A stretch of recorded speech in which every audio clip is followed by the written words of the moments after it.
What's going on, everyone? Welcome back to the channel. Tonight we are doing a completely raw, unedited, open mic trade masterclass. If you are an apprentice, electrician,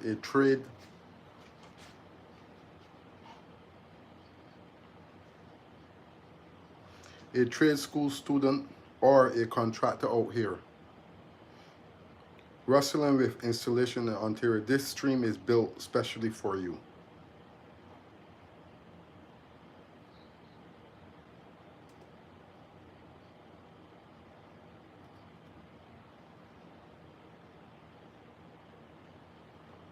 We are opening up the live chat for any and all code questions, conduit layout issues, and tool debates.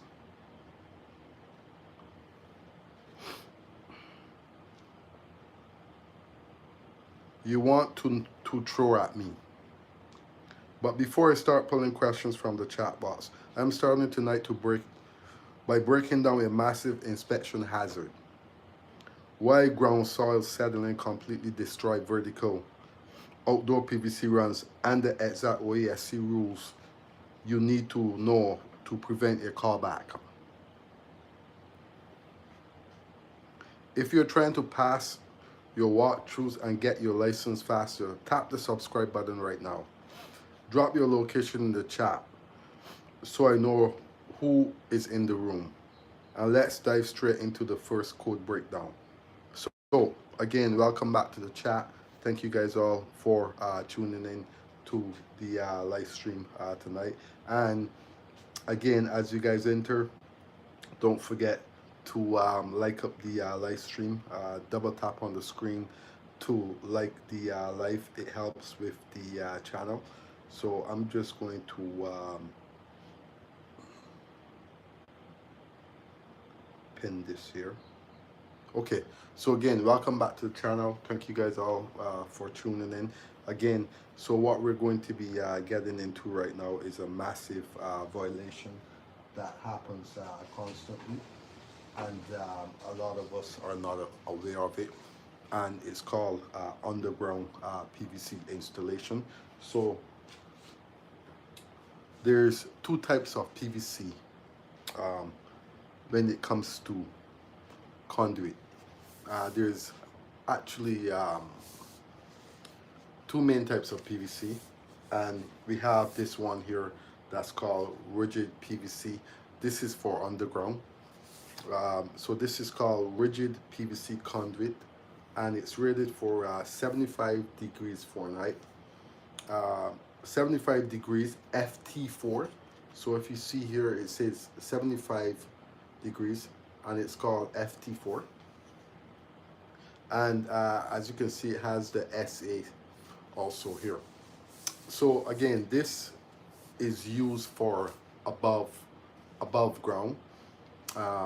You can also use this below ground, but when it comes to the frostbite, as you may know, the frostbite is where you're going to be bringing in your main conduit, which is called, I have it right here on the board, it's called DB2 PVC conduit. For all those who are tuning in, if you can see that, don't forget to double tap the screen to like up the live. So it's called DB2 PVC conduit, and what that does is, I have a trench here, a conduit trench here. So this is a conduit trench. This is my line coming across. And as you can see, this is below frost. So anything below frost, we're going to be using DB2 PVC conduit. Again, why we use that, because it's approved for the frostbite.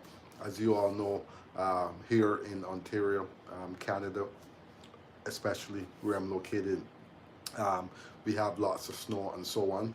And so DB2, when it comes to trenching underground, way below grade, you have to use DB2 in order for the conduit to perform properly, and also for the wire to perform properly also.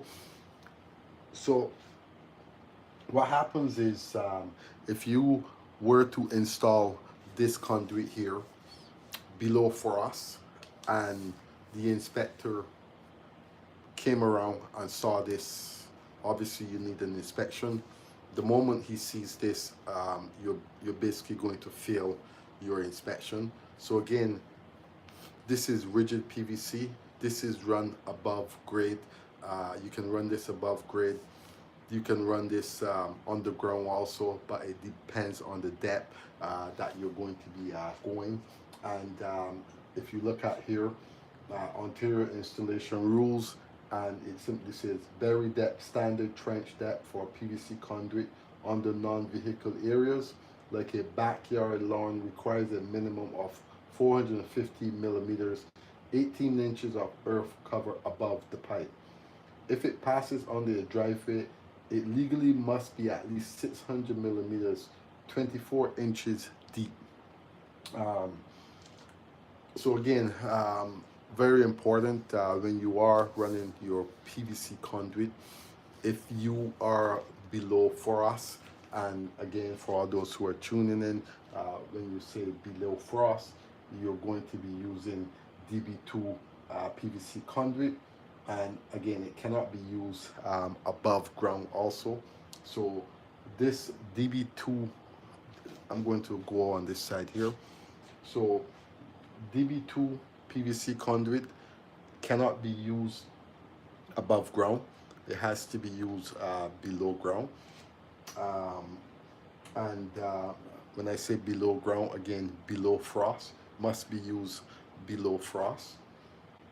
Um, and it also goes on to tell you, um, so this is my trench that I'm coming, if I was to be using PVC or DB2 conduit, and the way that this is going to run, let's say this is my wall right here that I have, and this is my trench. Your conduit is basically going to come across in the trench from one end to the other, and it's going to seep up. It's going to sweep up here onto the wall. That's where your meter base is going to land, and again, it has to come up as close as possible to the wall so it can enter into the meter base. So never, always remember that when you are trenching and you are running your conduit, uh, all the time we're going to run our conduit horizontally like this. Um, so again,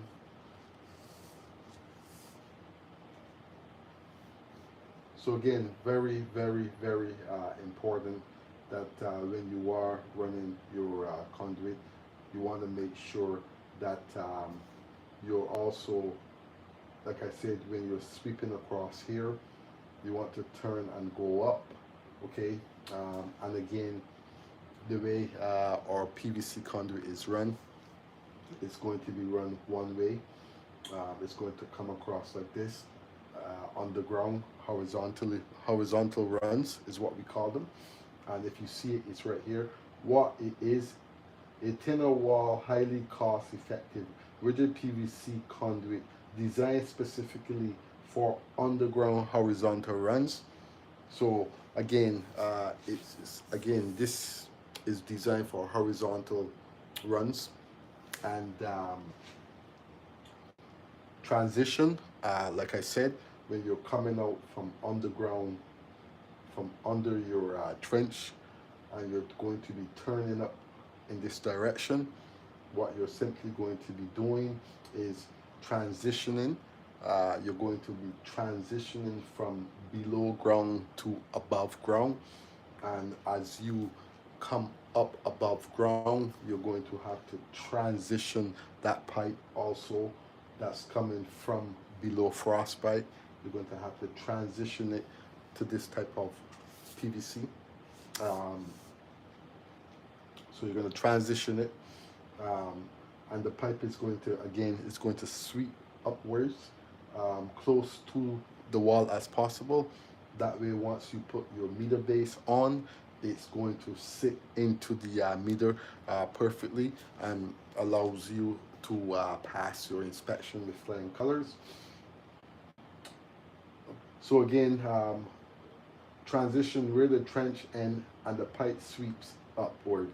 To go above grade, you must transition from DB2 to standard 40 or schedule 80 PVC, 80 rigid PVC, using proper adapters also. So basically that's the same thing I'm saying to you, which is once my conduit comes across and it goes up, if this is my mark here where I'm coming above ground right here, then as soon as I exit from here, let's say maybe around here, I have to transition my PVC, my DB2 to PVC conduit in order to pass your inspection. So you cannot, like I said, you cannot come up with your DB2 and go into your meter base. It's an automatic field inspection. So again, for all those who are tuning in, don't forget to like up the live stream. Again,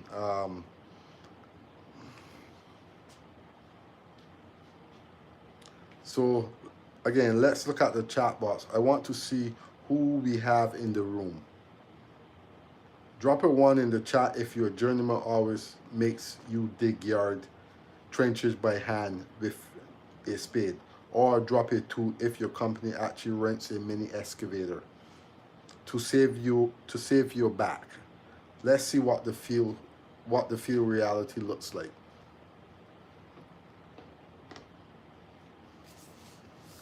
So I'm going to go over to the Ontario rule again before I go off of this topic. So again, for all those who are tuning in, thank you guys all. Don't forget to leave a like on the channel. Ontario installation rules: buried depth, standard trench depth for PVC conduit under non-vehicle areas. So what that means is there's a non-vehicle and there's a vehicle area. A non-vehicle area is where no vehicles is going to be driving over that area, and a vehicle area is where vehicles will be driving over that area. So it says non-vehicle areas like a backyard. Lawn requires a minimum of 450 millimeters, which is 18 inches of earth covered above the pipe. And for all those who have been following me, you will see me running some conduit. You'll see how I run the conduit. It's because it's a non-vehicle area, and that is the code requirements. So it says a backyard lawn requires a minimum of 450 millimeters, 18 inches of earth cover above the pipe. If it passes under a driveway, it legally must be at least 600 millimeters, 24 inches deep, frost sleeve, because Ontario winters freeze the ground deeply. So that's, again, with all the snow that we get here in Ontario and throughout Canada, it freezes quickly, and so this is why this rule is in place.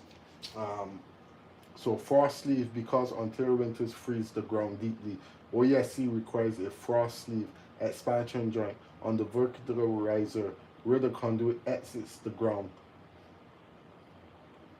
So where the conduit exits the ground, pretty much.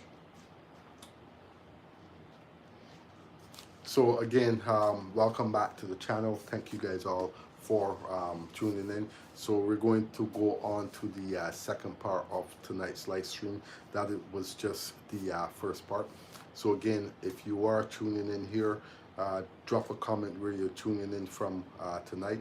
Let me know where you guys are tuning in from. If you guys are tuning in from Ontario, or are you guys tuning in from the Caribbean? Are you guys tuning in from Europe? America, drop a comment in the comment section. Let me know where you guys are tuning in from. And so, like I said, this is called rigid PVC conduit, and we use it a lot on the outdoor. For those who are tuning in, you can use it on the side of the homes. You also use it for service installation, above above service, or below service.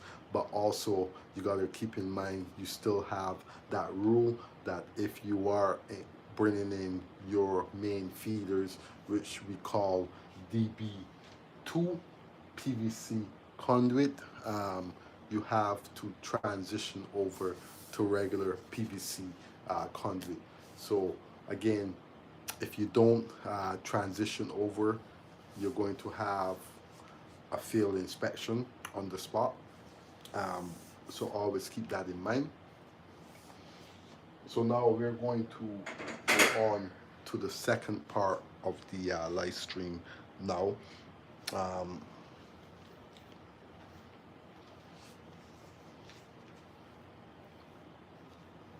so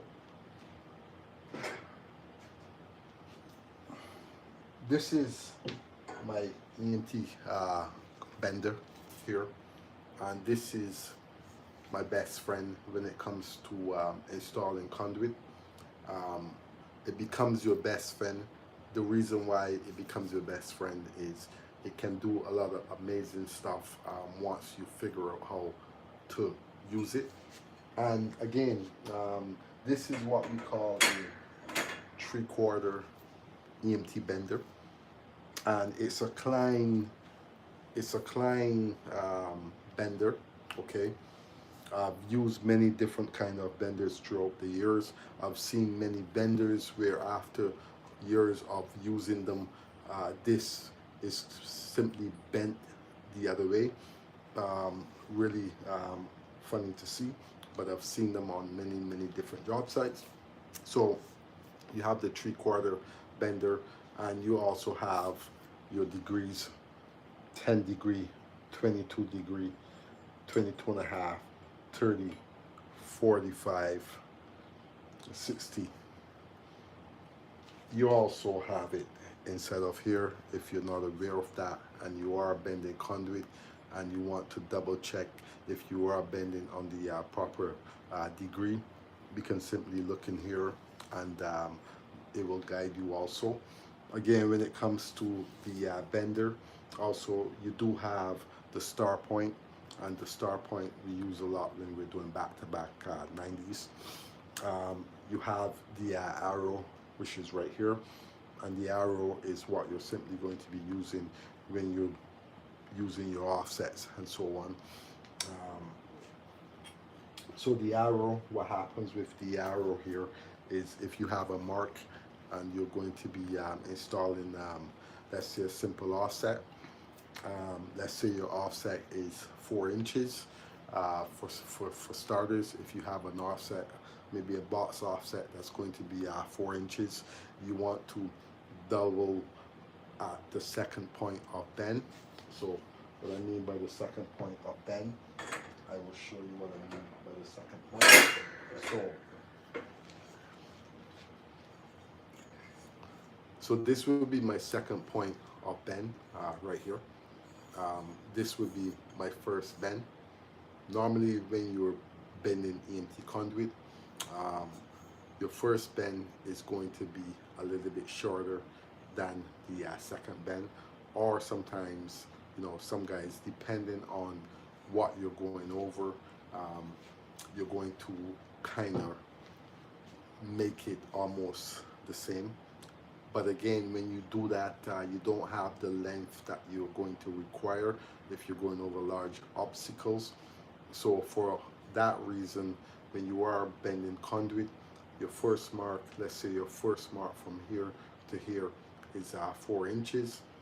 Your second mark is going to become an 8 inches. You're going to double it from here to there.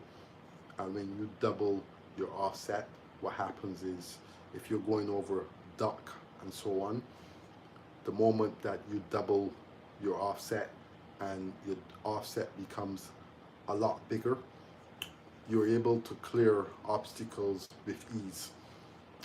What I find in the past is when you take a simple mark from here to here and it's 4 inches, and you turn around and you take another mark from here to here and it's another 4, your offset ends up being off. Your offset ends up not working correctly. So that's why there is a simple rule where it's called times 2. The multiplier is times 2, and the moment you take your first mark, you're going to turn around now and you're going to double up on the second mark. Again, what I like to do when I'm bending conduit, I like to place a circle around here. It helps me to remember what I'm doing, where the mark is, and so on. So when I simply go like that and I place my mark around, that will be my first mark right there. And what I'll do again also is I will come down here and I will make another mark here. It's simply a circle, and you will see what I mean when I show you why I do this. So now what I will do now also is I will turn around and I will slip a mark here. So now, as you can see, I have a perfectly circle on my conduit. I also have an arrow here. So this arrow helps me to identify where my pipe is going to land inside of the conduit. And if I turn this around, you're going to see that this is going to end up in the center of the actual bender. So for that reason, that's why I make that mark. I simply make that mark for a guide. And I do know that when it comes to your second bend, you will need that mark for all those who are not so careful when it comes to bending conduit. Simply doing a mark around your conduit like that and one straight line coming down helps you to identify where the conduit is going to be once you place it inside of your EMT bender. And for that reason, you will never lose, you will never scrap conduit. If you do scrap conduit, it wouldn't be a whole lot. Reason being is you're taking the correct method in order to avoid that. And what happens is when you make your marks like this, you're a guarantee to have a straight conduit. Again, you also have to look out for kinks. What happens is if you take this and you put this inside of your bender and you simply do not have, you have this crooked. Now this is a crooked pipe. What's going to happen is the first bend you're going to make is going to be crooked. You're not going to realize the second bend you're going to turn and make the second bend at the original mark, and this conduit is going to end up becoming crooked. You're going to have an offset shooting that way, and then you're going to have another offset, kind of going the other way. So your lines are going to be, your offset is going to be off when it comes to going over obstacles and so on. Again, very important to make sure that you do pay attention when it comes to bending EMT. Also, there's many different ways you can bend EMT conduit. You can bend EMT conduit with this, simply placed in the air like this. That's how I normally like to bend my EMT conduit. Doesn't mean that I don't know how to place my conduit on the floor and make my bends. A lot of times what we do is, if we place this conduit on the bottom of the floor and we want to make the offset, you can simply stick a torpedo level inside of here, and once you make your second bend to lift your conduit up, it's going to allow you to see if your conduit is level or not. If it's not level, then you simply have to fix it. Um, so very important, you have to make sure that when it comes to the conduit, that you know the bends are super great, and there is no messing around when you're going to be installing your conduit. I will show you what I mean by a perfect, what we consider a perfect offset. So if you take a look at here, you're going to see how my conduit is sitting, and again, to me that is considered a straight offset. I don't see anything off with it. You want your conduit to look like that. You want it to sit perfectly. You want it to come up off the obstacle or off, the beam, wherever you're running your conduit. You're gonna want it to come up in an offset like that. That's the perfect bend. So you have to always keep in mind that a lot of times when you make your bend, you're going to have to adjust it. Um, it's just the nature of conduit. Um, Also, you know, sometimes when you're too much pressure on the actual bender itself, it ends up going away from you.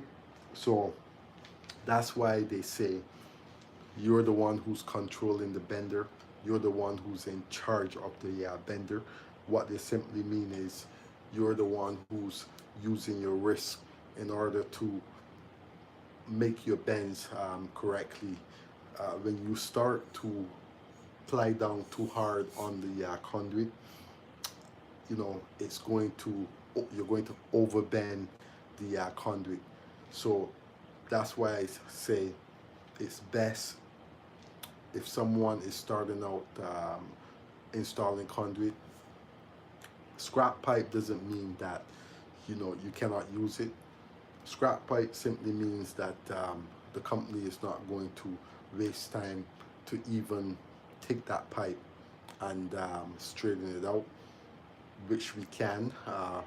Many of us who bend EMT conduit, for instance, this offset right here, I can capable of making this conduit straight back out the way it was, and you would never know that there was an offset in this conduit.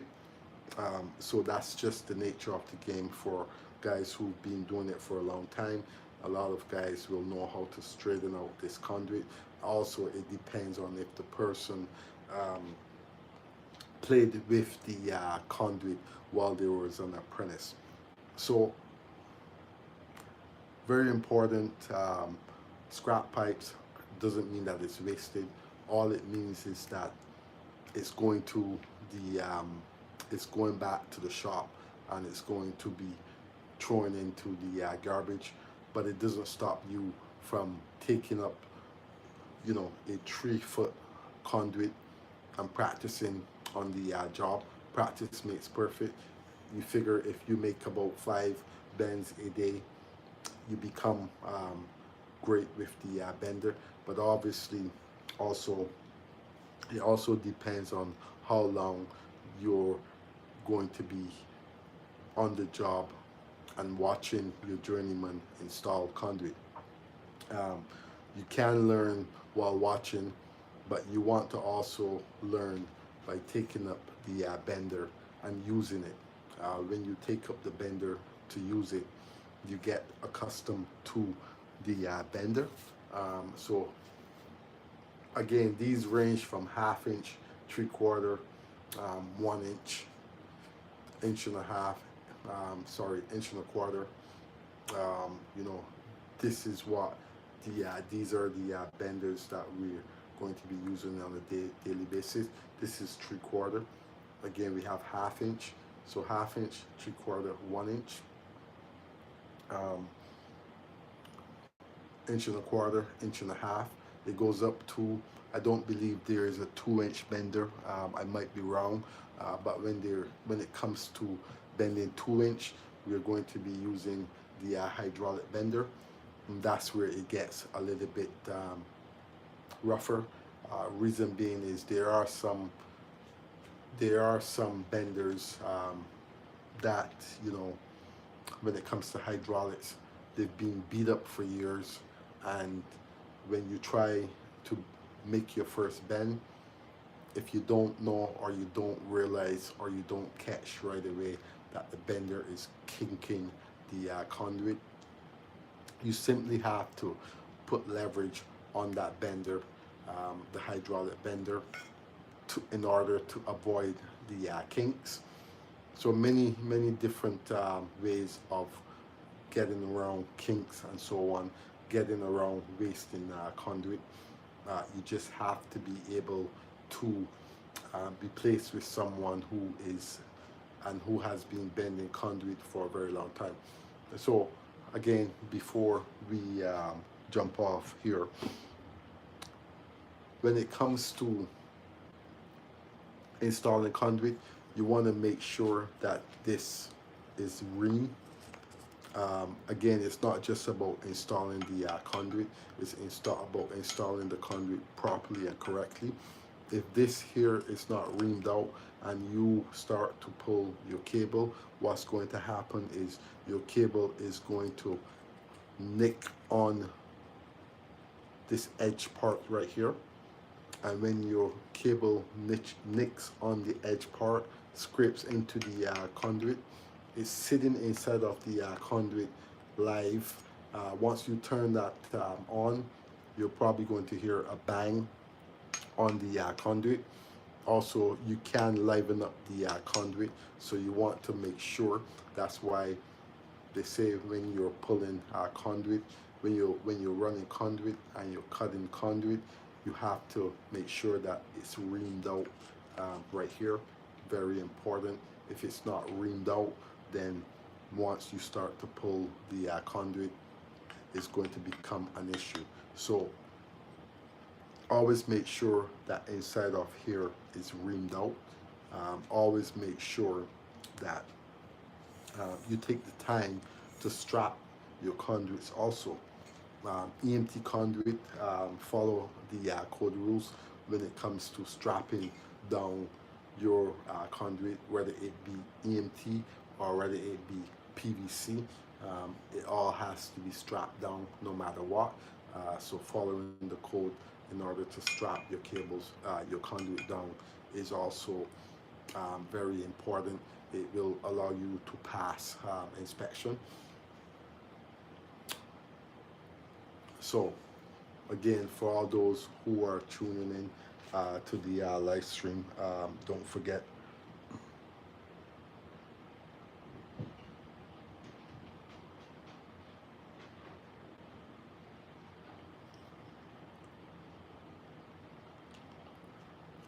So again, for all those who are tuning in to the live stream, again, don't forget, you can leave a like on the channel.